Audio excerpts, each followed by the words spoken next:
Hello বন্ধুরা, আশা করি তোমরা সবাই খুব ভালো আছো। আজকে আমাদের নর্থ সিকিম সিরিজের দ্বিতীয় পর্ব। আজকে আমরা লাচুং ছেড়ে বেরিয়ে পড়েছি ইয়ামথাংয়ের উদ্দেশ্যে। রাস্তা খুব একটা ভালো নয়, বৃষ্টির কারণে বেশ কিছু জায়গায় ধস নেমেছে। ইয়ামথাং ভ্যালি সম্পর্কে এক কথায় বলা যায় যে এটা নর্থ সিকিমে হাই অ্যালটিটিউডের রিভার ভ্যালি, যেটা শীতকালে পুরোপুরি বরফে ঢেকে যায়। এছাড়া বছরের অন্যান্য সময়ে এর প্রাকৃতিক সৌন্দর্য অসাধারণ। চারিদিকে সবুজ আর সবুজ, সামনে উঁচু পাহাড়, হরেক রকম পাহাড়ি ফুল, আর আনাচে কানাচে চড়ে বেড়াচ্ছে প্রচুর চমড়ি গাই।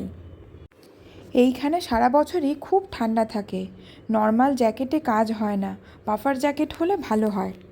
কানে টুপি তো মাস্ট। আশা করি আজকে আমার এই ভিডিওটি আপনাদের খুব ভালো লাগবে। আর ভালো লাগলে প্লিজ বন্ধুরা অনেক লাইক, কমেন্ট এবং শেয়ার করবেন। আজকের মতো এখানেই শেষ করলাম, আবার দেখা হবে পরের ভিডিওতে। সবাই খুব ভালো থাকবেন, সুস্থ থাকবেন, সবাইকে ভালো রাখবেন। Thank you.